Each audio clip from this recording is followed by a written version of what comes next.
హరే కృష్ణ. భక్తులందరికీ స్వాగతం, సుస్వాగతం. హరే కృష్ణ. అందరికీ ప్రణామాలు. హరే కృష్ణ మాతాజీ, ప్రణామాలు మాతాజీ. నెట్ ప్రాబ్లం మాతాజీ. అదే అర్థమైంది మాతాజీ, లేట్ అయిపోయింది. ఓకే, వేరవలేదు. Okay okay. హరే కృష్ణ. మనము నిన్నటి అధ్యాయంలో ఏం చెప్పుకున్నాం? నిన్నటి 7th చాప్టర్లో మనకి భగవంతుడు ఏం చెప్పారు ఆఖరి శ్లోకంలో?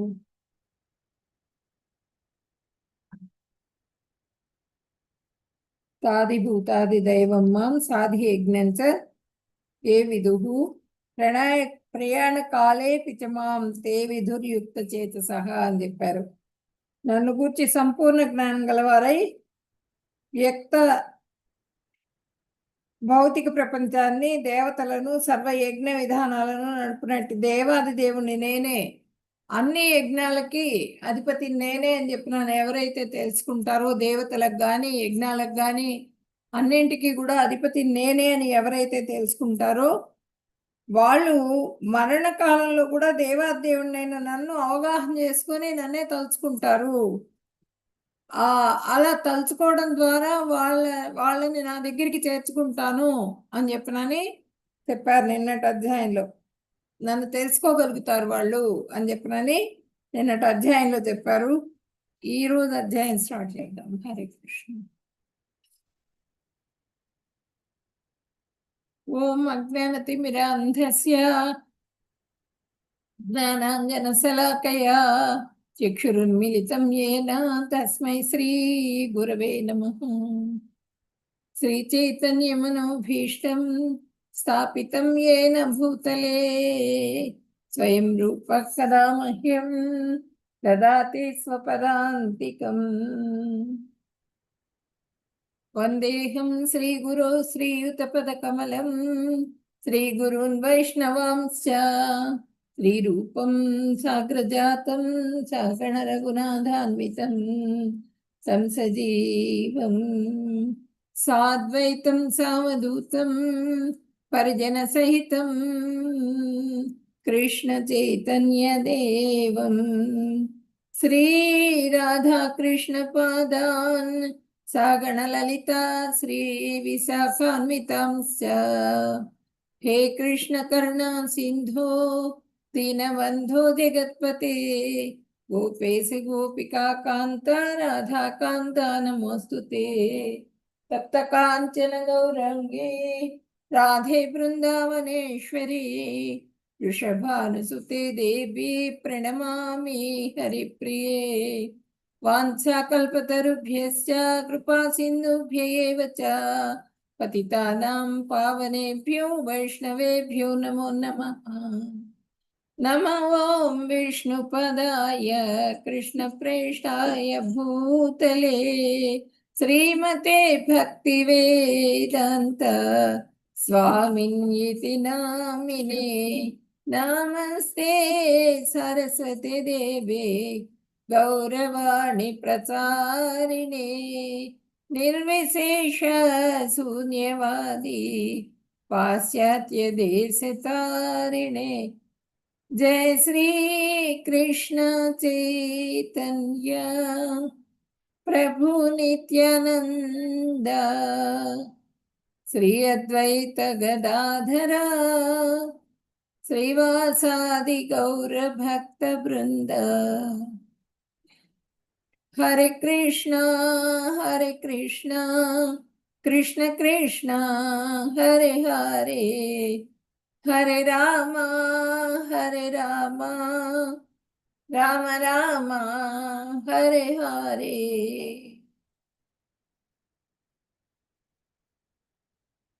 పరమ గుహ్య జ్ఞానం, రాజవిద్య, రాజగుహ్య యోగం ఈరోజు మనం చెప్పుకునేది. అయ్యో, 9వది డిటెక్ట్ అయిందేంటి? హరే కృష్ణ. ఈరోజు మనం చెప్పుకోవాల్సింది 8th చాప్టర్ అక్షర పరబ్రహ్మ యోగం గురించి చెప్పుకోవాలి. 1 సెకండ్ అండి.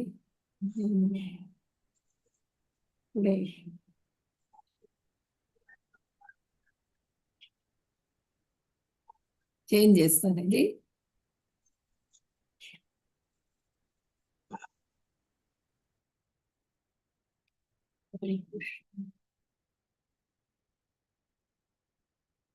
చిన్న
ఇప్పుడు మనం చెప్పుకుంటున్నది అక్షర పరబ్రహ్మ యోగం గురించి చెప్పుకోబోతున్నాము. ఈ అక్షర పరబ్రహ్మ యోగంలో మనకి సారాంశం ఏంటి అన్నది ఫస్ట్ చెప్పుకుందాము. ఇందులో 1 నుంచి 2వ శ్లోకం వరకు అర్జునుడి 7 ప్రశ్నలు వేస్తారు అర్జునుడు.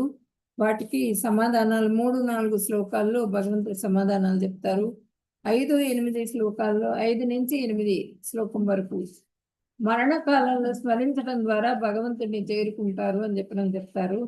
తర్వాత 9 నుంచి 13 శ్లోకం వరకు యోగి ఏ విధంగా కృష్ణుడిని స్మరిస్తాడు అన్న ప్రశ్న వేస్తారు భగవంతుడిని. అప్పుడు 14 నుంచి 22 వరకు భక్తుడు ఏ విధంగా కృష్ణుడిని స్మరిస్తాడు. తర్వాత 23 నుంచి 24 వరకు జ్ఞానయోగి గమ్యం ఏమిటి. 25 నుంచి 26 శ్లోకం వరకు కర్మయోగి గమ్యం ఏమిటి అనే విషయాల గురించి మనము ఈ అధ్యాయంలో చర్చించుకుంటాము.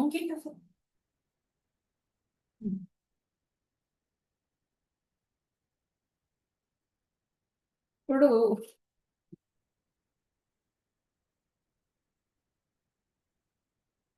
అక్షర పరబ్రహ్మ యోగం. ఓం శ్రీ పరమాత్మనే నమః. అక్షర పరబ్రహ్మ యోగః అష్టమాధ్యాయః.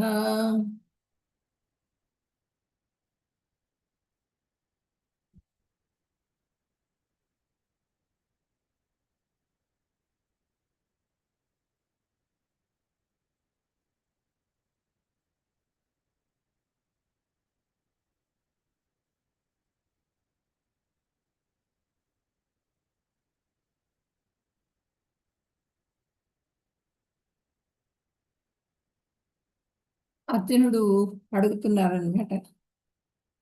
కిం బ్రహ్మ కిం తద్బ్రహ్మ కిమధ్యాత్మం కిం కర్మ పురుషోత్తమా అధిభూతం చ కిం ప్రోక్తం అధిదైవం కిముచ్యతే. అర్జునుడు ఏమని అడుగుతున్నారు, ప్రభువు పురుషోత్తమా, బ్రహ్మం అంటే ఏమిటి, ఆత్మ అంటే ఏమిటి, కామ్యకర్మలు అంటే ఏమిటి, అధిభూతం అంటే ఏమిటి, అధిదైవత్వం అంటే ఏమిటి, దయచేసి నాకు వివరించండి అని చెప్పనని అడిగారు. అధియజ్ఞం కథం కోత్ర దేహేస్మిన్ మధుసూదన ప్రయాణకాలే చ కథం నేయోసి నేతాత్మభిః. ఓ మధుసూదన, యజ్ఞ ప్రభు ఎవరు, ఏ విధంగా అతడి శరీరంలో ఉంటాడు, భక్తి సేవలో నిమగ్నమైన వాళ్ళు మరణ సమయంలో నిన్ను ఎలా తెలుసుకోగలరు అని చెప్పినని అడిగారు. ప్రశ్నలు అన్నమాట ఇవి భగవంతుణ్ణి. మూడోది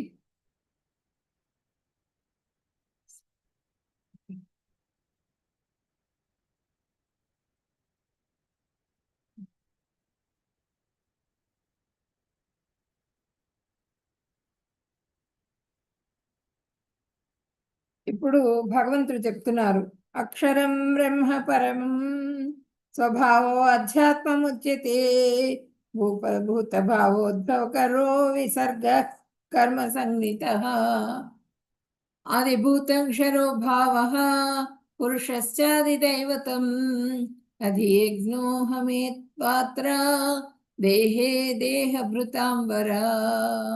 దేహదారుల్లో శ్రేష్ఠుడా, శరీరం లాంటి నిరంతరము మార్పు చెందే భౌతిక ప్రకృతిని అధిభూతం అంటారు. సూర్యచంద్రుల వంటి సకల దేవతల కలిగిన భగవంతుని యొక్క విరాట్ స్వరూపాన్ని అధిదైవం అంటారు. ప్రతి దేహంలో అంతర్యామి రూపంలో ఉండే అధియజ్ఞాన్ని నేనే అని చెప్పిన భగవంతుడు చెప్పారు. ఇప్పుడు ప్రశ్నలు చూద్దాం ఒక్కసారి.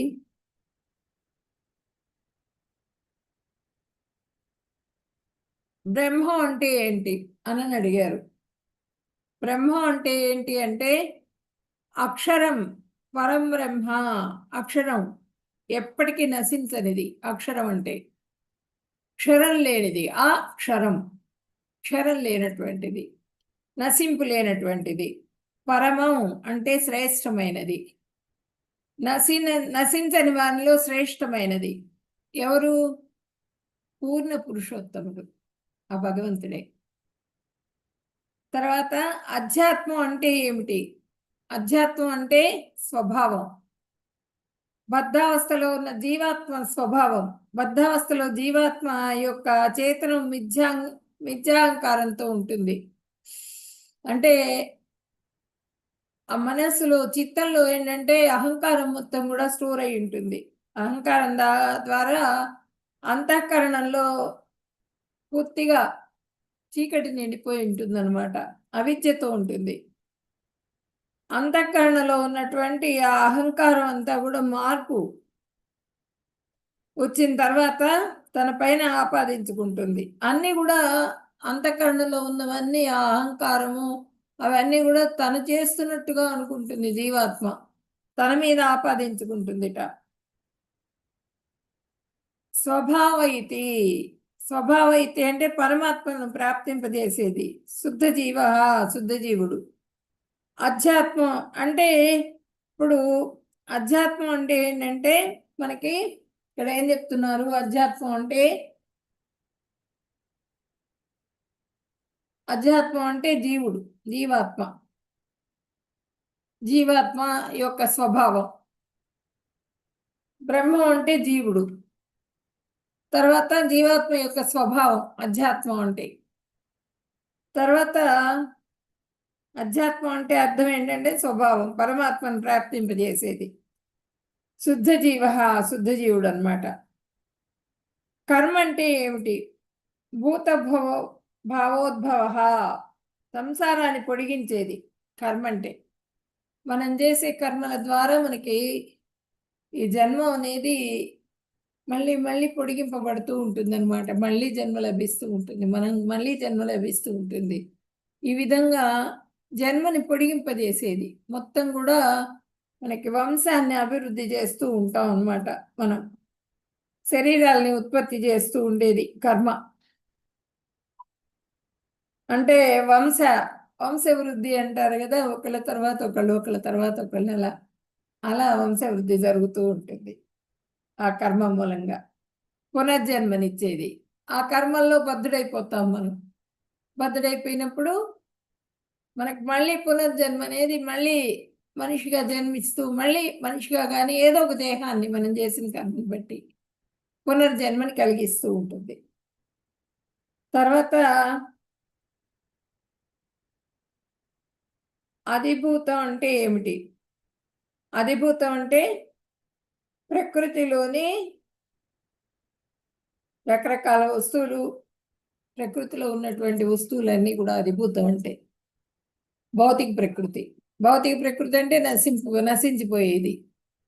ప్రతి వస్తువు కూడా దాని ఉత్పత్తి ఉంటుంది, దాని నశింపు కూడా ఉంటుంది. ఎక్స్పైరీ డేట్ అని అడుగుతాం కదా మనము, ఎన్నాళ్ళు పనిచేస్తుంది ఇది అని. మన శరీరానికి కూడా అంతే, ఎక్స్పైరీ డేట్ ఉంటుంది మన శరీరానికి కూడా, మనకి తెలియదు. కాకపోతే మన శరీరం ఎప్పుడు నశించిపోతుందన్నది మనకి తెలియదు. అందుకే ఎప్పుడూ కంటిన్యూస్గా మనం స్మరణ చేస్తూ ఉండాలి, భగవంతుడి స్మరణ. నశించిపోయేది, క్షరమయ్యేది భౌతిక ప్రకృతి. ఈ భౌతిక ప్రకృతిలో భాగమే మనం కూడా. మన ఈ దేహం కూడా భౌతిక ప్రకృతిలో భాగమే, ఈ స్థూల దేహం. కాబట్టి ఇది నశించిపోయేది. ప్రతి వస్తువు కూడా నశించిపోతుంది భౌతిక ప్రకృతిలోది. అందుకని అధిభూతం అంటే భౌతిక ప్రకృతి, అదే దైవం అంటే విరాట్ పురుషుడు. దేవతలందరూ కూడా విరాజమానమై ఉంటారు ఆయనలో. అంతా ప్రకృతి అంతా ఉంటుంది ఆయనలోని. ఆ విరాట్ పురుషుడే అది దైవతం. సమిష్టి విరాట్, ఎక్కడైతే దేవతలు సమిష్టితమై ఉంటారో ఆ విరాట్ స్వరూపం అన్నమాట ఆయన. అధి యజ్ఞ అంటే యజ్ఞాది కర్మ ప్రవర్తక, అంతర్యామి పరమాత్మ. అధి యజ్ఞం అంటే పరమాత్మ హృదయంలో అంతర్యామి రూపంలో ఉండి ఆయన అన్నీ కూడా మనలో చేతనాన్ని కలుగజేస్తూ ఉంటారు. హృదయంలో అంతర్యామి పరమాత్మ రూపంలో ఉంటారు, సాక్షిభూతుడుగా ఉంటారన్నమాట. యజ్ఞ ప్రభువు ఆయన. దేహం కలిగిన వారిలో నువ్వు శ్రేష్ఠుడు అర్జున అని చెప్పనని చెప్తున్నారు. దేహభృతాంబర, దేహే దేహభృతాంబర, అది యజ్ఞాన్ని నేనే అని చెప్పనని చెప్తున్నారు భగవంతుడు.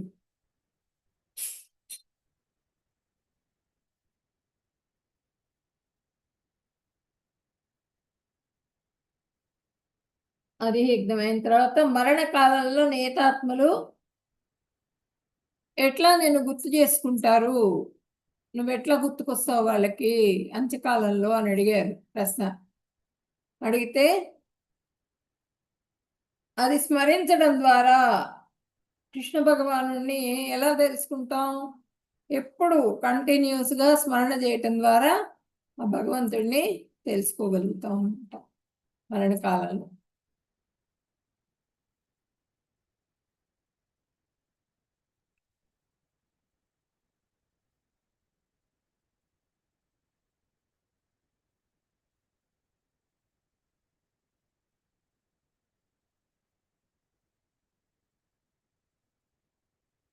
బ్రహ్మం, అధ్యాత్మం, కర్మ, అధిభూతం, అధిదైవం, అధియజ్ఞం. అధియజ్ఞం, యజ్ఞం ఎక్కడ వసిస్తుంది? ప్రతి జీవి హృదయంలో కూడా ఉంటారు. అధియజ్ఞం అంటే పరమ పురుషుడు, పరమాత్మ. మరణ సమయంలో కృష్ణుని ఎలా స్మరించాలి? స్మరణాన్ని జీవితకాలం అభ్యాసం చేయటం ద్వారా భగవంతుడు గుర్తుకొస్తారనమాట మనకి మరణకాలంలో.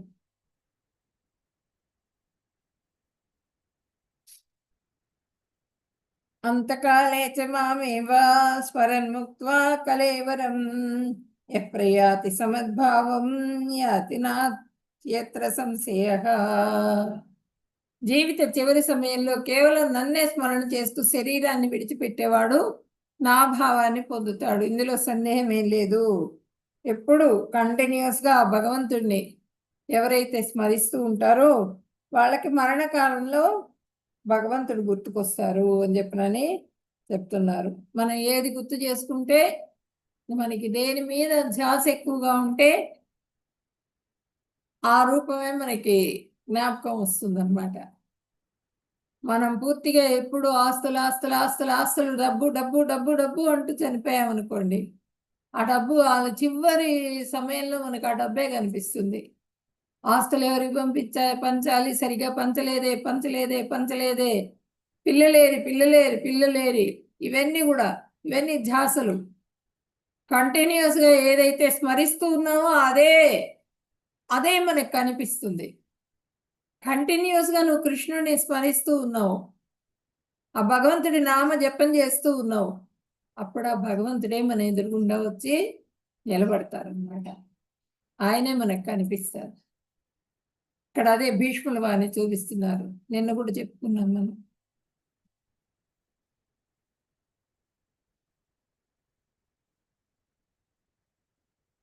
ఇది రాలేదే, ఇక్కడ 3లో రావాలి.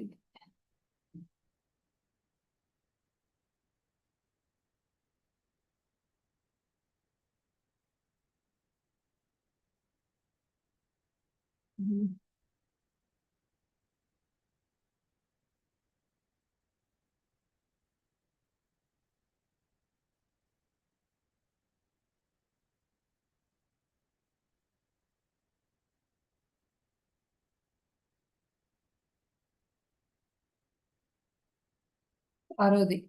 యం యం వాపి స్మరన్ భావం త్యజత్యంతే కలేవరం తం తమేవైతి కౌంతేయ సదా తద్భావ భావితః.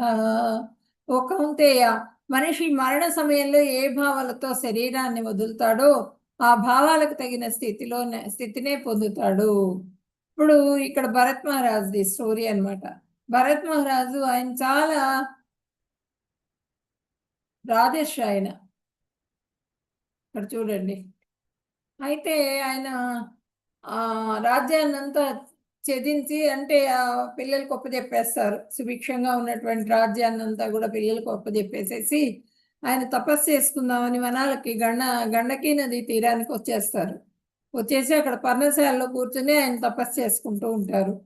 ఒకరోజు ఆయన నిత్యం చేసేటువంటి ఆయన అనుష్ఠానాలు చేసుకుందామని నదికి వెళ్దామని బయలుదేరి వెళ్తూ ఉంటే అక్కడ దారిలో ఆయనకి నది దగ్గరికి వస్తుండగా సింహం అరుపులు వినిపిస్తాయి.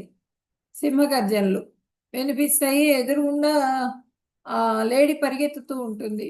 అది గర్భవతి అయి ఉంటుంది అనమాట. లేడీ అది పరిగెత్తుతూ ఉంటుంది. చూస్తారు ఆయన.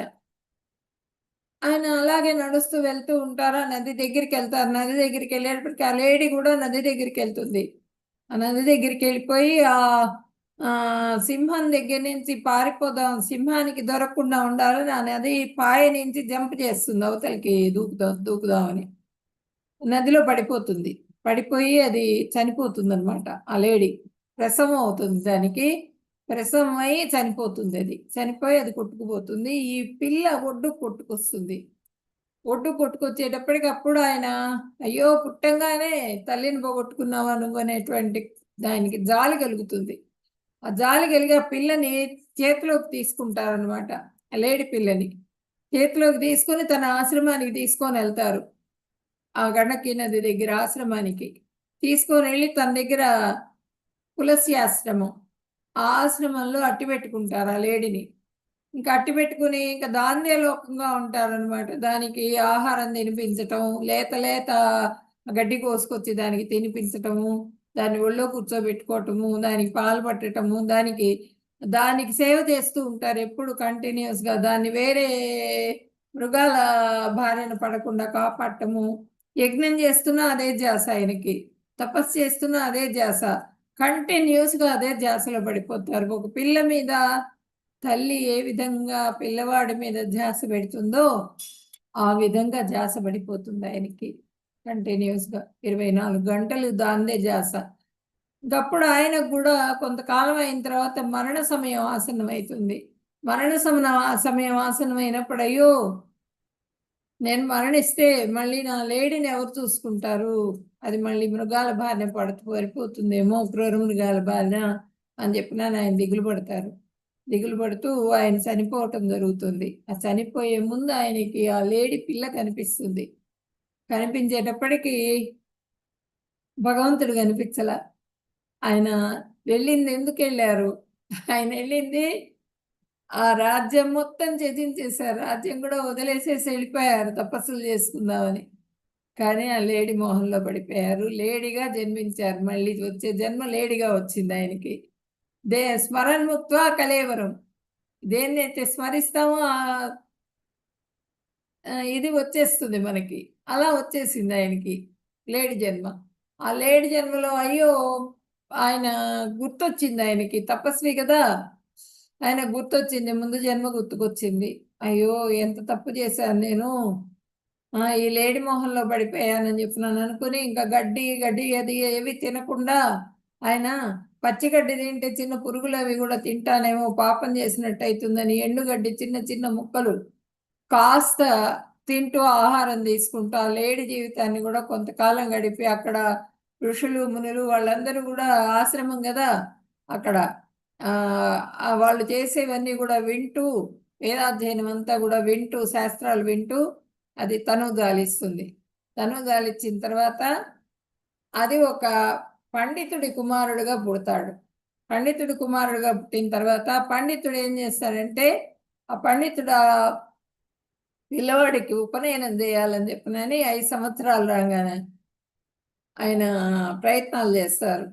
అయ్యో మళ్ళీ నేను కర్మబంధంలో చిక్కుకుంటున్నానే అని చెప్పినని ఆయనకి దిగులు వస్తుంది భరత్ మహారాజ్కి. అంటే పూర్వజన్మంతా జ్ఞాపకం ఉంది ఆయనకి. ఇంకప్పుడు తండ్రి ఉపనయనం చేసే సమయంలో ఒక పని ఒకటి చేయమంటే ఒకటి చేస్తారు. ఒక మంత్రం చెబితే ఇంకో మంత్రం పలుకుతారు. ఆ విధంగా పలుకుతూ ఉండేటప్పటికి ఆయన జడుడు, ఆయనకి అసలు ఏమీ తెలియదు, మూర్ఖుడు అని చెప్పనని ఆయన్ని ఇది చేస్తారనమాట పిచ్చివాడిలాగా. అట్లా కొంతకాలం అయ్యేటప్పటికి తండ్రి కూడా మరణిస్తాడు ఆ పిల్లవాడి గురించి దిగులు పడుతూ. మరణించిన తర్వాత మంచి శరీరం దారుఢ్యము బాగా ఇదిగా ఉంటాడనమాట భరత్ మహారాజు.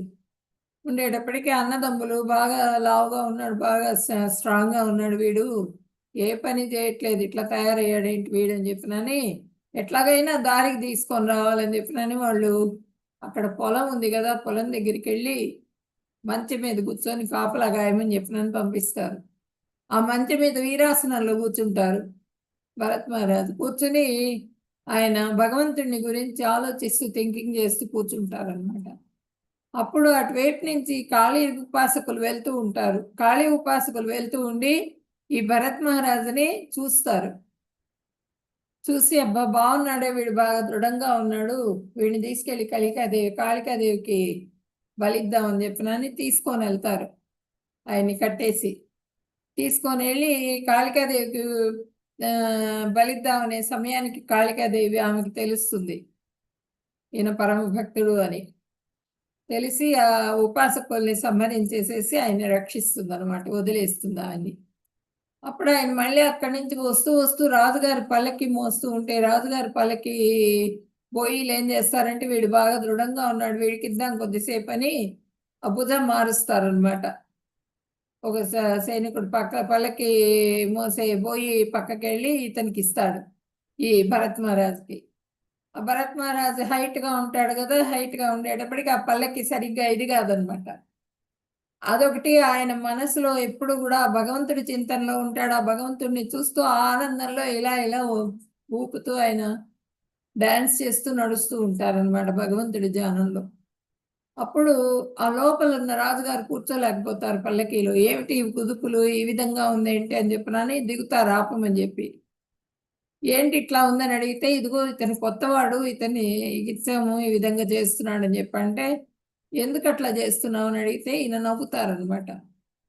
నేను నీకు శిక్ష వేస్తాను, నేను రాజుని అడుగుతుంటే నన్ను చూసి నువ్వు నవ్వుతున్నావు ఏంటని చెప్పంటే నువ్వు శిక్షించేది నా శరీరాన్నా లేకపోతే నా ఆత్మని శిక్షిస్తావా అని చెప్పి నన్ను అడుగుతారు. అమ్మో ఈయనెవరో పెద్ద తపస్విలాగా ఉన్నాడని చెప్పినాను. నేను వెళ్ళేది నేను ఆశ్రమానికి వెళ్తూ ఈయనకు శిక్ష వేయటం ఏంటని చెప్పినని ఆయన్ని విడుదల చేసేస్తాడు రాజుగారు. విడుదల చేసేసి వెళ్ళిపోతారనమాట రాజుగారు. వెళ్ళిపోయిన తర్వాత ఆయన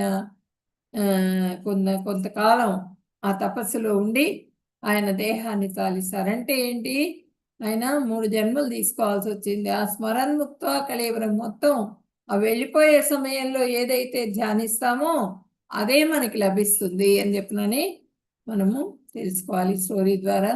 హరే కృష్ణ.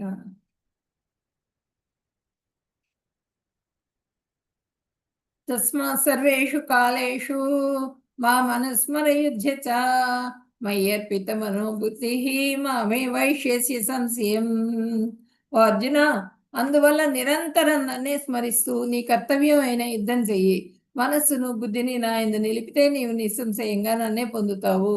పూర్తిగా నీ మనస్సుని నువ్వు యుద్ధం చేసేటప్పుడు కూడా నన్నే స్మరించు అని చెప్తున్నారు. విద్యుక్త ధర్మం ఏంటి నీది?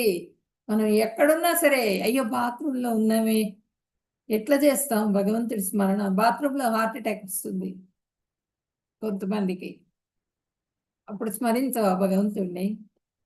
ఎక్కడున్నా సరే సర్వకాల సర్వావస్థల యందు ఎప్పుడు హరే కృష్ణ హరే కృష్ణ కృష్ణ కృష్ణ హరే హరే హరే రామ రామ రామ హరే హరే కంటిన్యూస్గా 24/7 ఆయన నామాన్నే మనము జపం చేస్తూ ఉండాలి. అంటే మరణకాలంలో నేతాత్మలు కృష్ణ భగవానుడిని ఎలా తెలుసుకుంటారు? అర్జున, అందువల్ల నిరంతరం నన్నే స్మరిస్తూ నీకు అర్థమైన యుద్ధం చెయ్యి. మనస్సును బుద్ధిని నా యందు నిలిపితే నీవు నిస్సంశయంగా నన్నే పొందుతావు. నువ్వు యుద్ధం చేస్తున్నా సరే నువ్వు స్మరించాల్సింది ఎవరిని? నన్ను స్మరించు. నీ విద్యుక్త ధర్మం అది. ఆ ధర్మాన్ని నిర్వర్తించు నువ్వు అని చెప్పనని భగవంతుడు చెప్పారనమాట. నన్నే స్మరిస్తూ చేస్తే అప్పుడు ఆ భగవంతుడిని ఎప్పుడు కంటిన్యూస్గా నిరంతరం సర్వకాల సర్వావస్థల యందు కూడా భగవంతుడి స్మరణలోనే ఉండాలి. అన్ని కాలాల్లో నన్నే స్మరించు అంటున్నారు. యుద్ధం సమయంలో సావధానంగా ఉండాలి కదా. వాళ్ళు అందరూ యుద్ధం చేస్తూ ఆ బాణాలన్నీ నా మీదకి వస్తూ ఉంటే నిన్ను స్మరించమంటావేంటి? నిన్ను స్మరిస్తూ ఉంటే నేను ఇట్లా యుద్ధం చేసేది అని చెప్పనని అడిగాడు ఆయన. అడిగితే ఇప్పుడు యోగం చేస్తూ ఉంటారు, యోగ ప్రకృతి యోగాభ్యాసం చేసే వాళ్ళు ఏం చేస్తారు? అష్టాంగ యోగం ప్రాక్టీస్ చేసేవాళ్ళు ఆ ఇంద్రియాలని కంట్రోల్ చేసుకోవాలి. ఇంద్రియాలని కంట్రోల్ చేసుకోవాలంటే వాళ్ళు ఆ కాన్సన్ట్రేషన్లో ఉంటారు. ఇంద్రియాలన్నింటినీ కంట్రోల్ చేసే కాన్సన్ట్రేషన్లో ఉంటారు. లేకపోతే యోగాన్ని అభ్యసించలేరు వాళ్ళు. అవన్నీ కంట్రోల్ చేసుకుని తర్వాత యోగాభ్యాసం దాంట్లో నిష్ణాతులు అయ్యేందుకు ప్రయత్నం చేస్తారు. అట్లా భక్తి యోగాన్ని అనుసరించి నువ్వు ఆ విధంగా ధ్యానం చేయటం ద్వారా భగవంతుడిని పొందుతారు. భక్తులు ఏంటంటే భగవంతుడిని పూర్తిగా మనస్సులో నిలుపుకోవాలి. నిలుపుకొని ధ్యానం చేయటం ద్వారా వాళ్ళు భగవంతుడిని పొందుతారు. భగవంతుడిని ఆనందింపజేయటమే దృఢ నిశ్చయంలో మనస్సును నిగ్రహిస్తారు. అట్లా నిగ్రహించడం ద్వారా ఆ భగవంతుడి ధ్యానంలో ఉండాలన్నమాట. అదే చెప్తున్నారు ఇక్కడ అర్జునుడికి కూడా. నన్ను స్మరిస్తూ యుద్ధం చేయి నువ్వు. మామనుస్మర యుద్ధచ, యుద్ధం చెయ్యి కానీ నన్ను స్మరించు.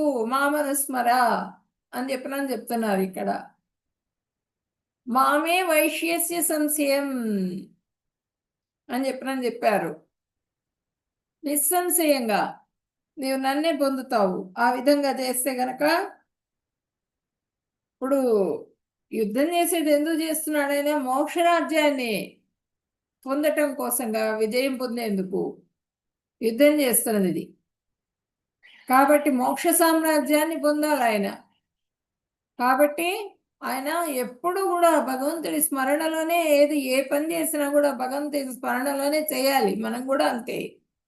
భగవంతుడి స్మరణ వదిలిపెట్టకూడదు. ఆ కృష్ణనామ స్మరణ జరుగుతూనే ఉండాలి ఏ పని చేస్తున్నా సరే.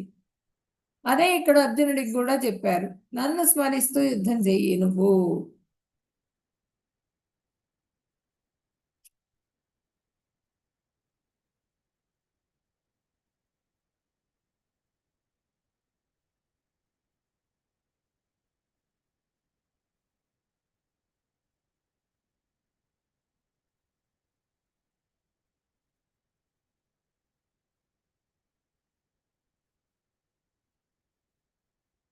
అభ్యాసయోగయుక్తేన చేతసా నాన్యగామినా పరమం పురుషం దివ్యం యాతి పార్థాను చింతయన్.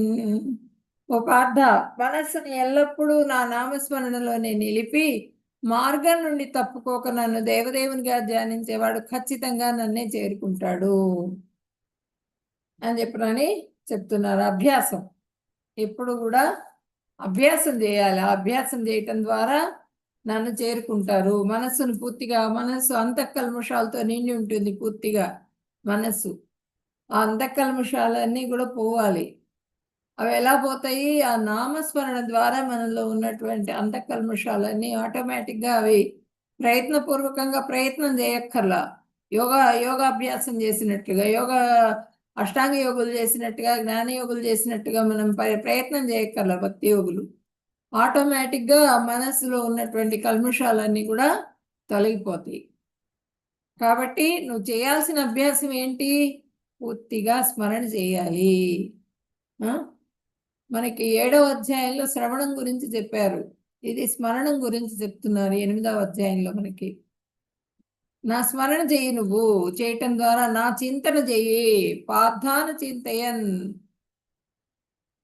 నన్ను దేవదేవుని ధ్యానించేవాడు ఖచ్చితంగా నన్ను చేరుకుంటాడు అని చెప్తున్నారు ఇక్కడ.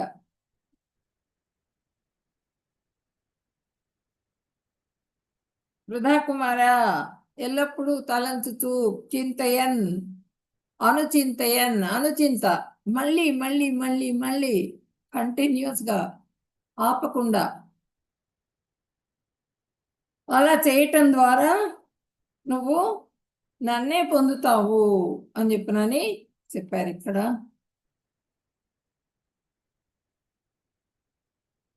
అకస్మాత్తుగా జరిగే పరీక్ష ఏంటి మనకి?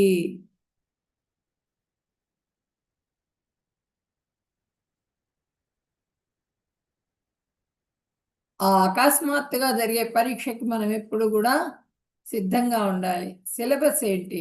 అకస్మాత్తుగా జరిగే పరీక్ష ఏంటి? ఇప్పుడు మనం ఇంట్లో నుంచి బయటికి వెళ్తాం, మళ్ళీ ఇంటికి వస్తామన్న నమ్మకం లేదు. ఇంట్లో నుంచి బయటికి వెళ్తాం, ఏ యాక్సిడెంట్ అయినా కావచ్చు, లేకపోతే చనిపోవచ్చు, ఏదైనా కావచ్చు, ప్రమాదం జరగవచ్చు, ఏదైనా కావచ్చు. మనం ఎప్పుడూ కంటిన్యూస్గా భగవంతుడి నామస్మరణ చేస్తూనే ఉండాలి. అందుకని ఆ అకస్మాత్తు పరీక్షకి సిద్ధం కావాలి అంటే ఏం చేయాలి? సిలబస్ ఏంటి? ఎలా సిద్ధం అవ్వాలి? జపించటం. ఎప్పుడు కంటిన్యూస్గా నామస్మరణ, నామాన్ని జపించటం ద్వారా, భగవద్గీత చదవటం, నామాన్ని జపించడం, భక్తుల సాంగత్యంలో ఉండటం, సేవ చేయటం, ఇవన్నీ కూడా చేస్తూ ఉండాలి. మన ఈ జీవితం ఎప్పుడు ఎండ్ అయిపోతుంది అన్నది మనకి తెలియదు. ఆ ఎండ్ అయిపోయే సమయానికి చేస్తానులే, ఇప్పుడు ఈ పని చేసుకున్న తర్వాత చేస్తాము, పోతే ఇప్పుడు కాదండి, నేను చాలా వర్క్లో ఉన్నాను, ఇప్పుడు చాలా పని ఉంటున్నది నాకు, నేను రిటైర్ అయ్యాక అప్పుడు జాయిన్ అవుతానండి మీ క్లాసుల్లో, అప్పుడు చదువుతాను భగవద్గీత అంటారు. మనకి ఆ రిటైర్మెంట్ అంటే ఏంటి? నువ్వు ఇంక రెస్ట్ తీసుకోనైనా అని చెప్పినని పంపిస్తారు వాళ్ళు. మనం పని చేయలేము అప్పుడు. మనకి ఆటోమేటిక్గా ప్రతి అవయవంలో కూడా మార్పు వస్తుంది 60 సంవత్సరాల తర్వాత. కృష్ణ అనే నామం కూడా స్పష్టంగా పలకలేరు, మతిమరుపు వచ్చేస్తూ ఉంటుంది. అలాంటి స్థితిలో అంటే పోను పోను పోను పోను వాళ్ళకి దేహం వాళ్ళకి ఇది కాదనమాట. అలాంటి స్థితిలో మేము చేస్తూ ఉంటారు. అది కరెక్ట్ కాదు. మనం చేయాల్సింది ఎప్పుడు 5 సంవత్సరాల నుంచి మొదలు పెట్టాలి. చిన్న పసిపిల్లవాడప్పటి నుంచే మొదలు పెట్టాలి. కడుపులో ఉన్నప్పటి నుంచి తల్లి అలవాటు చేయాలి నామస్మరణ. నామస్మరణ ధన్యోపాయం. ఎప్పటికీ కూడా ఆ నామస్మరణే మనకి ముఖ్యం. ఆ చిన్నప్పటి నుంచి చేయలేకపోయినాం, కనీసం ఇప్పుడైనా ఈ క్లాసుల్లో జాయిన్ అయ్యాము, భగవంతుడి కృప ఏదో లభించింది, మనం ఈ క్లాసెస్లో జాయిన్ అయ్యాం కాబట్టి ఇవి చేసుకుందాం, ఈ జపం చేద్దాం, ఒక పద్ధతిలో ఉందాం అనని మనల్ని మనము సరి చేసుకోవాలన్నమాట. సిద్ధం చేసుకోవాలి, మనల్ని మనం రెడీ చేసుకోవాలి. ఏ సమయంలో చెయ్యాలి? సమయం ఉందా దానికి? సమయం లేదు. కంటిన్యూస్గా ఎప్పుడు చేయటమే, కంటిన్యూస్గా. ఫలితం ఏంటి అలా చేస్తే? ఫలితం ఏంటి అంటే ఆత్మ ఆనందంతో వెళ్ళిపోతుంది. బంధీకృతుడు కాడనమాట, కర్మబంధంలో చిక్కుకోడు. అదే ఫలితం. ఆ భగవద్ధామానికి చేరుకుంటే మళ్ళీ జన్మ అనేది ఉండదు వాళ్ళకి. కవిం పురాణం అనుశాసితారం అణోరణీయం సమనుస్మరేద్యః సర్వస్య దాతారం అచింత్య రూపం ఆదిత్య వర్ణం తమసః పరస్తాత్. సర్వము తెలిసిన వాడుగను, అతి ప్రాచీనుడుగను, నియంత్రించువాడుగను, సూక్ష్మము కంటే సూక్ష్మమైన వాడుగను, అన్నింటినీ పోషించువాడుగను, అన్ని భౌతిక భావనలకు అతీతుడుగను, ఊహాతీతుడుగను, మరియు ఎల్లప్పుడూ రూపసహితునిగా మనిషి పరమ పురుషుణ్ణి ధ్యానించాలి. అతను సూర్యుడిలా ప్రకాశించేవాడు మరియు భౌతిక స్వభావానికి అతీంద్రియంగా దివ్యమైన వాడు. ఈ భౌతికమైన స్వభావానికి మనకి కనిపించరు ఆయన. కనిపించినంత మాత్రాన ఉండనట్టు కాదు. మన పక్కనే ఉన్నారు, మన హృదయంలోనే ఉన్నారు పరమాత్మ రూపంలో. ఆయన రూప సహితంగా ఆయన్ని ధ్యానించమని చెప్పినని చెప్తున్నారు ఇక్కడ మనకి.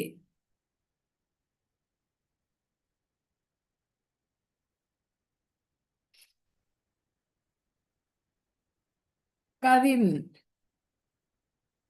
అంటే ఏంటి ఇక్కడ? కవిం అంటే సర్వజ్ఞుడుగా, సర్వజ్ఞుడుగాను. పురాణం అంటే అన్ని కాలాల్లో ఉండేవారు, ప్రాచీనుడు, ఎప్పటి నుంచో, అనాది నుంచి ఉన్నవాడుగా. ఇప్పుడు కవిం అంటే ఏంటంటే సనకాది ఋషులు, సనక సనందనాదులు, వీళ్ళందరూ కూడా ప్రాచీన కాలం నుంచి ఎప్పటి నుంచో భగవంతుడిని స్మరిస్తున్నారు, ఎప్పటి నుంచో. బ్రహ్మ, వీళ్ళు కాదు, వీరికి అంతం ఉన్నది. బ్రహ్మగారు కానీ వీళ్ళందరూ కూడా భౌతిక లోకంలో వచ్చినటువంటి వాళ్ళకి అందరికీ కూడా అంతం అనేది ఉంది. అనాది ఎప్పటి నుంచి ఉన్నారు ఆయన? ఆ కృష్ణ భగవాన్ అనాది, ఎప్పుడు అన్నది మనం చెప్పలేము, ఆది ఎప్పుడు అన్నది చెప్పలేము. అనుశాసితారం, కృపతో తన యందు భక్తిని ఉపదేశించేవాడు పరమాత్మ. సర్వస్వధాతారం, అన్నింటికన్నా సూక్ష్మం, అన్నింటికన్నా విశాలం, ఎంతో సూక్ష్మం అన్నమాట. ఆయన కనిపించరు మనకి, సూక్ష్మ స్వరూపం, కానీ ఎంతో విశాలమైనటువంటి వాడు. ఎప్పుడు మొత్తం అంతా కూడా వ్యాపించేస్తున్నారు, సర్వవ్యాపకత్వం. అలాంటి పరమాత్మ కృష్ణుడు. ఎవరు? కవిం అంటే మనకి సనకాది ఋషులు వీళ్ళందరూ వస్తారు, కానీ పరమాత్మ అంటే కృష్ణ భగవానుడే. అలాంటి పరమాత్మ కవింకి పురాణం కలిపినప్పుడు సనకాది ఋషులు వెళ్ళిపోతారు. కవిం పురాణం అన్నారు ఇక్కడ. కవిం అంటే ఋషులు వాళ్ళందరూ వస్తారు, కవిం పురాణం అన్నారు కాబట్టి ఇక్కడ పరమాత్మ వస్తారు, ఆ కృష్ణ భగవానుడు వస్తారు. ఎప్పుడూ కంటిన్యూస్గా భగవంతుడిని ప్రాచీనుడుగా గుర్తించి ఎప్పటి నుంచో అనాది నుంచి ఉన్నటువంటి వాడుగా, నియంత్రకుడుగా, అన్ని నియంత్రించేవాడు ఆయనే, అన్నింటినీ పోషించేవాడు ఆయనే. ఒక చిన్న చీమ నుంచి ఏనుగు వరకు ఆయనే పోషిస్తారు. ఏనుగుకి టన్నుల కొద్దీ ఆహారం కావాలి, అది మనం అసలు పెంచలేం దాన్ని, కానీ అడవులో ఎన్ని ఏనుగులు ఆహారం తీసుకుంటున్నాయి కదా. ఆ ఏనుగులన్నీ కూడా రక్షింపబడుతున్నాయి, భగవంతుడే ఇస్తున్నారు దానికి ఆహారాన్ని. అన్ని భౌతిక భావనలకు అతీతుడు, ఈ భౌతికంగా ఉన్నటువంటి ప్రతి దానికి కూడా మన ఊహాతీతుడు అన్నమాట, ఊహలకు అందనటువంటి వాడు. మరియు ఎప్పుడూ రూపసహితునిగా, ఆ ఊహలకు అందట్లా, కానీ ఆ రూపం అనేది ఉంది కదా, సచ్చిదానంద రూపం. చక్కగా ఆనందంగా నవ్వుతూ, ఆ ఫ్లూట్ వాయిస్తూ, ఆ స్వరూప శక్తి రూపాలు ఎవరు? మన గోపికలు, గోపబాలురు, వీళ్ళందరితో రమిస్తూ ఆత్మానందంలో ఉంటారు ఆయన, రమిస్తూ ఉంటారు ఆత్మలో. ఆ రమిస్తూ ఉండేటువంటి ఆ కృష్ణ పరమాత్మని ధ్యానించాలి మనం. ఆ ధ్యానించడం ద్వారా అతను సూర్యుడిలా సూర్యుడిలాగా ఆయన ప్రకాశము మొత్తం సూర్యుడు ఎంత ప్రకాశిస్తారో ఆయన, మన భగవంతుడి శరీర కాంతి సూర్యుడిలోది. సూర్యుడిని ప్రవేశపెట్టింది ఆయనే, సూర్యచంద్రులు ఆయన నేత్రాలు. కానీ ఆయనలో ఉన్న ప్రకాశం చాలా ప్రకాశం ఉంది ఆయనకి. అలా ప్రకాశించేటువంటి స్వయం ప్రకాశం అన్నమాట ఆయనది. అలా ప్రకాశించేటువంటి భగవంతుణ్ణి అతీంద్రియంగా దివ్యమైన వాడుగా తలుచుకుని అతన్ని మనము ధ్యానించాలి, స్మరించాలి, పూజించాలి అని చెప్పనని చెప్తున్నారు ఇక్కడ మనకి. అనన్యచేత సతతం యో మాం స్మరతి నిత్యసః తస్యాహం సులభ పార్థ నిత్యయుక్తస్య యోగినః. ఓ పార్థ, క్రమము తప్పకుండా నన్ను నిరంతరం స్మరించడానికి అతని స్థిరమైన భక్తి సేవ కారణంగా నేను సులభంగా లభిస్తాను. ఎప్పుడు కంటిన్యూస్గా నా ధ్యానంలోనే ఉన్నప్పుడు పృథా కుమార అంటున్నారు ఇక్కడ. ఆ పృథ అంటే ఎవరు? పృథా కుమారుడివి నువ్వు. మీ అమ్మ ఎంత గొప్ప భక్తురాలు, ఆమె ఎంత బాగా ధ్యానిస్తుంది నన్ను. కంటిన్యూస్గా ధ్యానంలోనే ఉంటుంది, భగవంతుడి ధ్యానంలో. అట్లా నువ్వు కూడా స్మరించు నన్ను. నా ధ్యా నా ధ్యానంలో ఉండు, నా ధ్యానంలో ఉండి నువ్వు చేయాల్సిన పని నువ్వు చెయ్యి అని చెప్పి భగవంతుడు ఇక్కడ ఆమెను గుర్తు చేస్తున్నారనమాట, పృథని. నువ్వు పృథ యొక్క కుమారుడివి నువ్వు, ఆ కుంతీదేవి కుమారుడివి నువ్వు. నన్ను నిరంతరం స్మరించేవాడికి ఎప్పుడు కూడా భక్తితో, భక్తి సేవ కారణంగా నేను సులభంగా లభిస్తాను అని చెప్పి. వాళ్ళకి ఎన్ని కష్టాలు వస్తాయి ఆ కుంతీదేవికి, ప్రతిసారి కూడా భగవంతుడే ఆదుకుంటాడు ఆమెని. ప్రతిసారి కూడా ఆయన పక్కనే ఉంటారు కృష్ణ భగవానుడు. ఆయన వెళ్ళిపోయేటప్పుడు మొత్తం అంతా అయిపోయి రాజ్యం ఒప్పజెప్పేసేసి ఆ రాజుగా ప్రతిష్ఠింపజేసి యుధిష్ఠిరుని వెళ్ళిపోతారు. ఆయన వెళ్ళిపోతూ ఉంటే ఆమె ప్రార్థిస్తుంది, ఎన్ని కష్టాలన్నింటిలో నాకు తోడుగా నువ్వు నా ఎదురుగుండానే ఉన్నావు, ఇప్పుడు వెళ్ళిపోతున్నావు కృష్ణ, నిన్ను చూడకుండా నేను ఉండలేను, నువ్వు నాకు కావాలి. కష్టాలు వచ్చినా పర్వాలేదు కానీ నా కష్టాలు ఎప్పుడు ఉండేట్టుగా చెయ్యి, నా కష్టాలు వచ్చినా పర్వాలా కానీ నువ్వు నాతో ఉండాలని చెప్పి నన్ను కోరుకుంటుందా కుంతీదేవి. కష్టాలు కావాలని కోరుకుంటుంది. అంటే ఆ భగవంతుడి ధ్యానం ఎక్కువ కావాలి నాకు. నీ ధ్యానంలో ఉన్నాను నేను, నువ్వు ఉన్నావు అనే దీంట్లో నీ ధ్యానంలో ఉన్నాను నేను. అన్ని విషయాల్లో నువ్వే నా బిడ్డలందరినీ కూడా రక్షించావు, నా వంశాన్ని కూడా రక్షించావు అనుకో అని ప్రార్థిస్తుంది కుంతీదేవి. నాకు వాళ్ళు వద్దు, పుట్టింటి వాళ్ళు వద్దు, అత్తింటి వాళ్ళు వద్దు, ఎవరు వద్దు, నువ్వు కావాలి నాకు. నీ స్మరణం కావాలి, కంటిన్యూస్గా నీ స్మరణంలో నువ్వు నాతోనే ఉండాలి అని కోరుకుంటుంది అన్నమాట.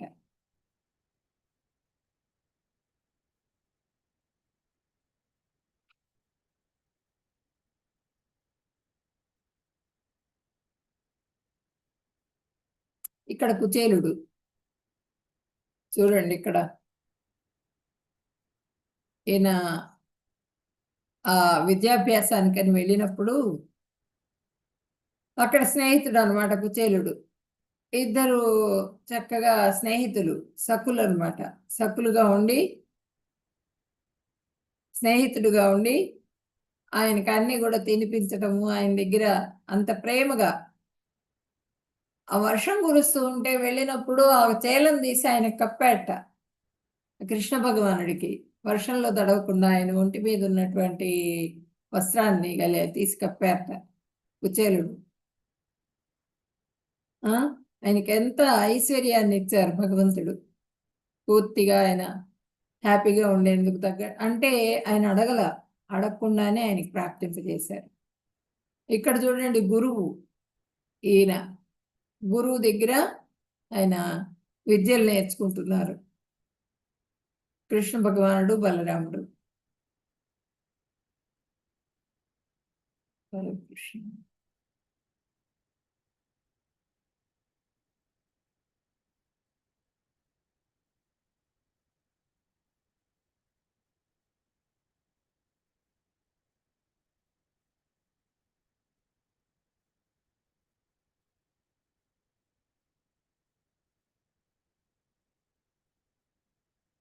ఇక్కడ చూడండి, కుచేలుడికి ఆయన వస్తారు, భార్య చెబుతుంది, ఎంత గర్భదరిద్రంలో ఉన్నాం, పిల్లలకు కూడా అన్నం పెట్టలేని పరిస్థితిలో ఉన్నాం మనము.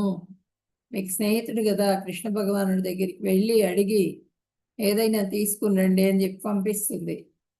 ముక్కిపోయిన అటుకులు గుప్పెడు దీంట్లో చేలల్లో గట్టి పంపిస్తుంది. ఆయన వస్తారు, ఆయన అవతారం చూసేటప్పటికి, ఆయన వచ్చేటప్పటికి మొత్తం మట్టి కొట్టుకుపోయి ఉంటాయి గుడ్డలు అంతా కూడా, మనిషి కూడా. ఆ చిరిగిపోయిన వస్త్రాలు అవన్నీ చూసి భటులు అడ్డుకుంటారు, లోపలికి రానివ్వరు. భగవంతుడికి తెలుసు కదా, ఆయన వెంటనే వచ్చి ఆయన్ని లోపలికి పంపించమని చెప్పి నేను ఇద్దరు వెళ్ళి తీసుకొని వస్తారు. తీసుకొచ్చి ఆయనకు ఉపచారాలన్నీ కూడా చేస్తారు. కుచేలుడికి ఉపచారాలన్నీ చేసి ఆయన కష్టైశ్వర్యాలని ఇచ్చి పంపిస్తారు. ఆయన చేలల్లో ఉన్న అటుకులు అడిగి తింటారు. అంటే మనం ఆ ప్రేమతో అర్పించినది ఆయన ఉదిస్తారనమాట. మన ప్రేమ కావాలి భగవంతుడికి. ఇక్కడ చూడండి, పాదాలు గడుగుతున్నారు. ఇక్కడ రుక్మిణీదేవి సేవ చేస్తున్నది.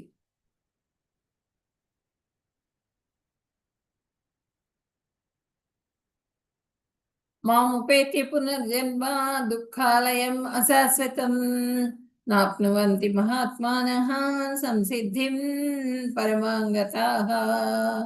భక్తితో యోగులుగా ఉన్న మహాత్ములు నన్ను పొందిన తర్వాత వారు అత్యున్నతమైన పరిపూర్ణతను పొందుతారు. కావున దుఃఖాలతో నిండిన ఈ తాత్కాలిక ప్రపంచానికి ఎప్పటికీ కూడా తిరిగి రారు.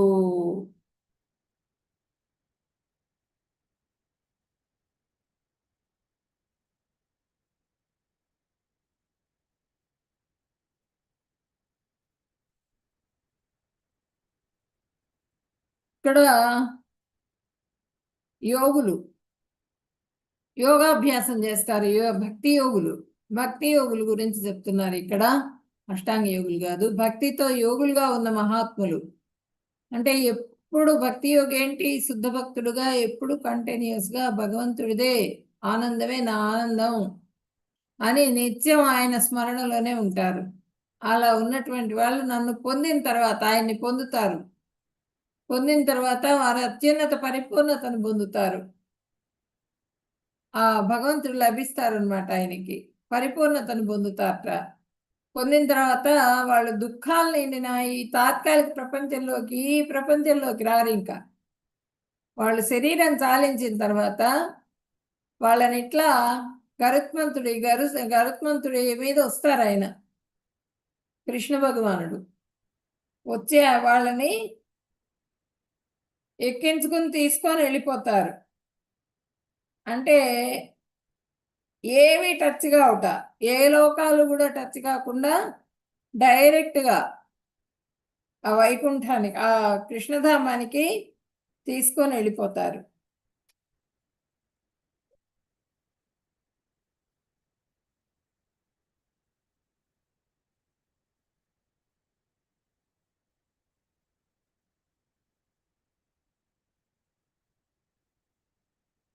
ఆ బ్రహ్మభువనాల్లోకాః పునరావర్తినో అర్జున మామిపేత్యతు కౌంతేయ పునర్జన్మ న విద్యతే.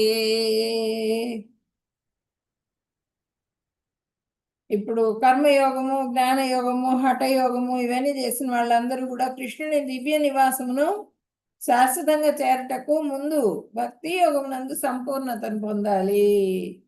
ఏ యోగం చేసినా సరే భక్తి యోగంలో సంపూర్ణతను పొందినప్పుడే ఆ భగవంతుడి ధామానికి చేరుకుంటారని చెప్తున్నారు ప్రభుపాదుల వారి భాష్యంలో మనకి. అంటే భౌతిక ప్రపంచంలో అత్యున్నత లోకం నుండి అత్యల్పలోకం వరకు అన్నీ కూడా పునరావృతమయ్యే పుట్టుక మరియు మరణం జరిగే కష్ట ప్రదేశాలు. ఇప్పుడు గర్భోదక సాయి విష్ణువు ఆ గర్భంలో నుంచి ఒక కమలం బయలుదేరుతుంది, ఒక కమల నాళం. ఆ నాళం అంటే తొడిమే, ఆ తొడుములో నుంచి ఒక కమలం వస్తుంది. ఆ తొడిమె మొత్తం కూడా లోకాలు, 14 లోకాలు వస్తాయి. ఆ 14 లోకాలు కూడా మనం చెప్పుకుందాం, 15వ అధ్యాయంలో చెప్పుకుందాం. దాని గురించి పూర్తిగా ఎక్స్ప్లెయిన్ చేసి చెప్తాను మీకు నేను. అన్ని లోకాల్లో వాసులకు కూడా అన్ని లోకాలు కూడా మళ్ళీ మళ్ళీ పునరావృతం అయ్యేవే.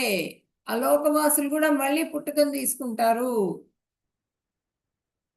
మరణం జరిగే కష్టాల ప్రదేశాలు.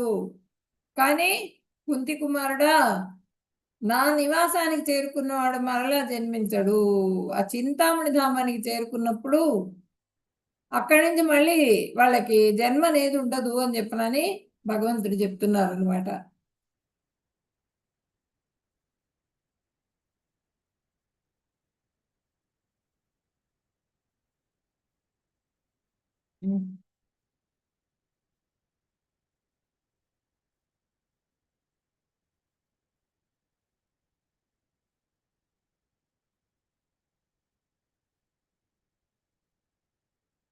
ఇది ఎందుకు తాత్కాలికమైనది? భూతగ్రామస్య ఏవాయం భూత్వా భూత్వా ప్రలీయతే రాత్యాగమేవ పార్థ ప్రభవత్యహరాగమే. ఓ పార్థ, ఈ జీవులన్నీ పుట్టి బ్రహ్మకు రాత్రి రావడంతోనే ప్రకృతిలో లీనమవుతాయి. పగలు కాగానే మళ్ళీ జన్మిస్తూ ఉంటాయి. అన్ని జీవరాశులన్నింటికి కూడా అంటే 1000 సంవత్సరాలు ఆయనకి పగలైతే 1000 సంవత్సరాలు రాత్రి బ్రహ్మదేవుడికి. ఆ 1000 సంవత్సరాల్లో ఆయన సృష్టిస్తూ ఉంటారు. సృష్టి జరుగుతూ ఉంటుందన్నమాట. 84 లక్షల జీవరాశుల్ని సృష్టిస్తారు ఆయన. దేహాలు. ఆ 84 లక్షల జీవరాశుల దేహాలు కూడా మనం తీసుకున్నాం. మళ్ళీ అంటే 1000 సంవత్సరాల నుంచి మనం ఎప్పటి నుంచి మనది మొదలైందో తెలియదు. ఎన్ని సంవత్సరాల నుంచి మొదలైంది? 1000 సంవత్సరాల్లో ఎప్పుడో మనది జీవితం మొదలైంది. ఆ 1000 సంవత్సరాల్లో కూడా మనం జన్మలు తీసుకుంటూ ఉన్నాం. ఇంకా ఎన్ని జన్మలు తీసుకోవాలో తెలియదు మనకి. పునరావృత్తి అవుతూనే ఉంది. బ్రహ్మగా అది మళ్ళీ ఎండ్ ఎప్పుడైతుంది? ఆ మొత్తం జీవులన్నీ కూడా మళ్ళీ దీంట్లోకి ఎప్పుడు ప్రవేశిస్తాయి? భగవంతుడిలోకి, ప్రకృతిలో లీనమైపోతాయి. మళ్ళీ 1000 సంవత్సరాలు ఆయన రాత్రి సమయం. ఆ రాత్రి సమయం వచ్చేటప్పటికి ప్రళయం వస్తుంది. ప్రళయం వచ్చి మొత్తం అందరూ కూడా భగవంతుడిలోకి వెళ్ళిపోతారు. మళ్ళీ జన్మిస్తారు. మళ్ళీ ఇన్ని లక్షల జన్మలు, మళ్ళీ ఇన్ని సంవత్సరాలు మళ్ళీ జన్మలు తీసుకుంటారు. ఆ తీసుకున్న తర్వాత మళ్ళీ వెళ్ళిపోతూ ఉంటారు. ఈ విధంగా మనకి పునరావృత్తి అవుతూ ఉంటుంది. ఎప్పుడు కూడా కంటిన్యూస్‌గా అది జరుగుతూ ఉంటుందన్నమాట. అలా ఉండకుండా మనం భగవద్ధామానికి చేరుకోవాలి అంటే శుద్ధ భక్తులుగా మారాలి. ఎప్పుడు కూడా కంటిన్యూస్‌గా భగవన్నామ స్మరణ చేయాలి. కలియుగం ఈ కాలాలన్నీ మనం చెప్పుకున్నాం గదా! యుగాల గురించి మనం 4 అధ్యాయంలో చెప్పుకున్నాం మనం మొత్తం గూడా. ఈ బ్రహ్మగారి 1000 యుగాలు, దివ్య యుగాలు. ఒక పగలైతే 1000 దివ్య యుగాలు ఒక రాత్రి. అంటే యుగాలు మొత్తం గూడా సత్యయుగము, త్రేతాయుగము, మళ్ళా ద్వాపర యుగం, కలియుగం. ఈ 4 యుగాలు. 1000 సార్లు జరుగుతాయిట. 1000 దివ్య యుగాలయిన తర్వాత ఒక పగలైపోతుందిట ఆయనకి. అట్లా 1000 దివ్య యుగాలయ్యేటప్పటికి ఒక రాత్రి అయితుందిట. అట్లా మనం జన్మలు తీసుకుంటూ ఉంటాము.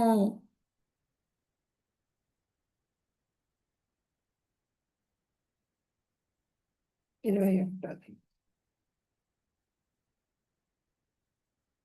అవ్యక్తోక్షర ఇత్యుక్త స్తమాహుః పరమాం గతిం యం ప్రాప్య న నివర్తంతే తద్ధామ పరమం మమ. దేనిని వేదాంతుల అవ్యక్తమనియు అక్షరమనియు వర్ణింతురో ఆ దివ్య నివాసం వ్యక్తం కానిది, నశింపు లేనిది, మరియు ఇది పరమ గమ్యం. జీవుడు అక్కడికి చేరుకున్న తర్వాత అతని తిరిగి రాడు. అది నా సర్వోన్నత నివాసము. అది నా సర్వోన్నత నివాసం. అది చింతామణి ధామం. చింతామణి ఆ చింతామణి ధామంలో పూర్తిగా అన్ని కల్పవృక్షాలు ఉంటాయిట. కామధేనువులు ఉంటాయి, కల్పవృక్షాలు ఉంటాయి. ఆ మణులతో నిండి ఉంటుందన్నమాట ఆ ధామం అంతా. ఆ మణులన్నీ ఎలా మెరుస్తుంటాయి? ఎట్లా మెరుస్తాయంటే మణుల కాంతి ఎలా వస్తుంది అంటే ఆ భగవంతుడి శరీరం నుంచి వచ్చేటువంటి కాంతి దాని మీద పడి అవన్నీ మెరుస్తూ ఉంటాయి ఆ మణులన్నీ కూడా. అక్కడ ఎలక్ట్రిసిటీతో పని లేదు, సూర్యచంద్రులు అవసరం లేదు, ఎప్పుడూ ప్రకాశవంతంగా ఉంటుంది ఆ ధామం. అక్కడ అందరూ ఆ స్వరూప శక్తి, అందరూ గోపికలు, వాళ్ళందరితో కూడా ఆయన రమిస్తూ ఉంటారు భగవంతుడు. అక్కడికి చేరుకుంటాం మనం భగవంతుడికి సేవ చేయడానికి. ఆ ధామానికి చేరుకుంటాం, మనకు కావలసిన సేవ లభిస్తుంది అక్కడ. అక్కడి నుంచి మళ్ళీ తిరిగి రారు అని చెప్తున్నాను. మనకేంటంటే ఆ ధామానికి చేరుకున్న తర్వాత అది నా సర్వోన్నత నివాసం. మనం ఒక మంచి హౌస్లోకి వెళ్ళిపోయినాం, కష్టాలు అన్నీ చాలా ఇబ్బందులు ఉన్న హౌస్లో నుంచి మంచి హౌస్లోకి వెళ్ళినప్పుడు మళ్ళీ వెనక్కి వస్తాము మనం. అక్కడే ఉండాలనుకుంటాం కదా, హ్యాపీగా అక్కడే సెటిల్ అయిపోతాం. అదేవిధంగా మన ఈ పునర్జన్మని ఇచ్చేటువంటి ఈ భౌతిక జగత్తులోకి మళ్ళీ రావాలని ఎవరు అనుకోరు. దుఃఖాలయం ఇది. ఈ దుఃఖాలయంలోకి రావాలనుకోరు. ఎప్పుడు కూడా భగవంతుడి ధామానికి చేరుకున్నప్పుడు ఆ భగవంతుడి ధామంలోనే హ్యాపీగా ఉండాలని కోరుకుంటాడు. భగవంతుడి సేవలో భగవంతుడితో పాటుగా ఆయన ఎక్కడుంటే అక్కడ ఆయనతో ఉండాలని చెప్పినని భక్తుడు కోరుకుంటాడు అనమాట. భగవంతుడి సేవనే కోరుకుంటాడు భక్తుడు. ఆ ధామం ఆ విధంగా ఉంటుంది, నశింపు లేదు దానికి, ఎప్పుడు కూడా అది నిలిచి ఉంటుంది అనమాట. మరియు ఇది పరమ గమ్యం.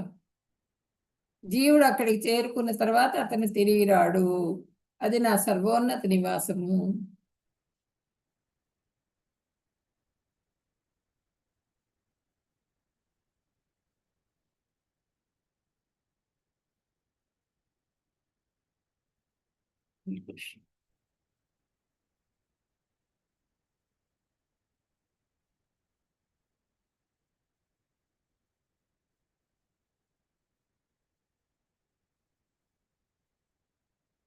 ఇప్పుడు ఆధ్యాత్మిక ప్రపంచం ఏ విధంగా ఉంటుంది?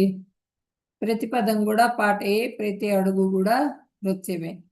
అట్లా ఉంటుంది అక్కడ ఆ సర్వోన్నత నివాసాల్లో.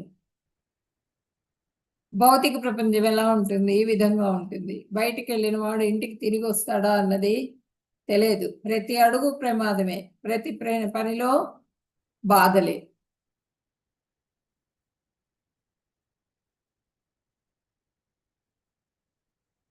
శాశ్వతమైనది, తప్పు లేనిది, అపరిమిత ఆనందంగా ఉన్నది, అన్ని కోరికలు నెరవేర్చేది, ఆకర్షణీయమైనది, ప్రత్యక్ష శ్రేష్టమైనది, అత్యున్నతమైన లోకం, తిరిగి రాని ప్రదేశం ఏదంటే ఆ చింతామణి ధామం, ఆ భగవంతుడి నివాసం.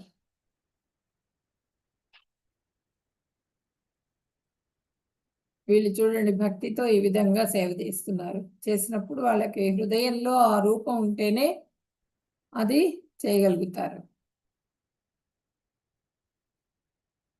నైతే శృతి పార్థజానం యోగి ముహ్యతి కశ్చన తస్మా సర్వేషు కాలేషు యోగయుక్తో భవార్జున.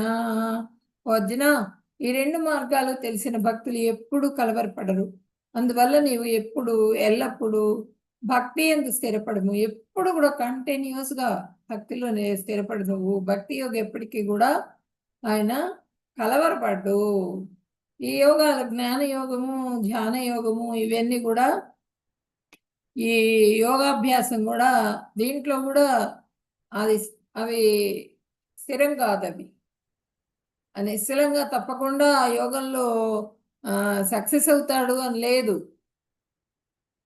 ఫెయిల్ అయిపోతారు వాళ్ళు. ఇక్కడ చూడండి శరభంగముని, ఈయన తపస్సు చేసుకుందామని చెప్పినాను, బయట ఉంటే ఆయనకి డిస్టర్బెన్స్ అవుతుందని సముద్రం అడుక్కెళ్ళి కూర్చుంటాడు, తపస్సు చేసుకుంటూ ఉంటాడు. రెండు చేపలు ముద్దు పెట్టుకుంటుంటే చూస్తాడు ఆయన. చూసి ఆయనకి ఆ ఇంద్రియ తృప్తి మీద ఆశ కలుగుతుంది ఆయనకి, మైథునం మీద. బయటకు వచ్చేస్తారు. మళ్ళీ వివాహం చేసుకుని మళ్ళీ సంసారం, అదంతా కూడా. అంటే ఏంటంటే మనిషికి దేంట్లో అయినా సరే చంచలమైనటువంటి స్వభావం ఉంటుంది, వెళ్ళిపోతూ ఉంటారు. కానీ భక్తి యోగి ఎప్పటికి కూడా వాళ్ళు శ్రేష్టంగా ఉంటారు, భక్తి ఎందు స్థిరంగా ఉండగలుగుతారు. కాబట్టి భక్తి యోగమే శ్రేష్టమైంది.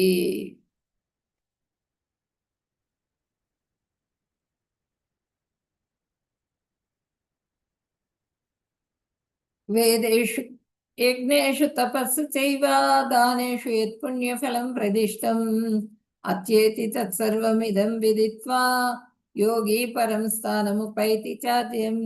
భక్తి సేవ యొక్క మార్గాన్ని అంగీకరించే వ్యక్తి వేదాలను అధ్యయనం చేయడం, కఠినమైన తపస్సులు చేయడం, దాతృత్వం, దానం ఇవ్వడం లేదా తాత్వికమైన ఫలవంతమైన కార్యకలాపాలను అనుసరించడం వలన కలుగు పుణ్యఫలాలను అధిగమించి వీటన్నిటినీ పొందగలడు. చివరికి అతను నిజమైన పరంధామాన్ని చేరుకుంటాడు. అంటే భక్తితో ఆ నామస్మరణ చేస్తూ ఆ భగవంతుడి ధ్యానంగా ఉన్నటువంటి వాళ్ళకి ఫలితాలన్నీ కూడా ఆటోమేటిక్గా అవన్నీ వచ్చేస్తాయి. వేదాధ్యయనం చేసిన ఫలితం ఎలా వస్తుంది? సమస్త వేదాల సారం ఏది? భగవద్గీత, భాగవతం.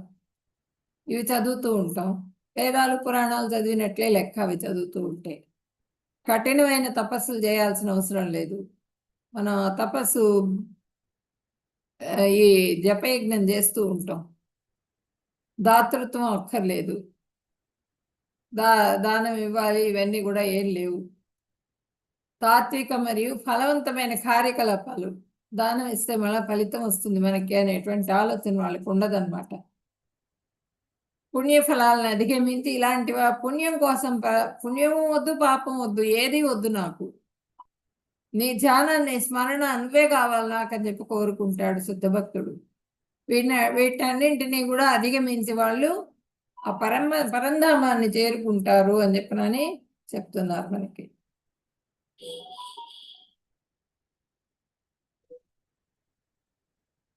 వాంఛాకల్పతరుభ్యశ్చ కృపా సింధుభ్య ఏవ చ పతితానాం పావనేభ్యో వైష్ణవేభ్యో నమో నమః. హరే కృష్ణ కృష్ణ కృష్ణ హరే హరే, హరే రామ రామ రామ హరే హరే.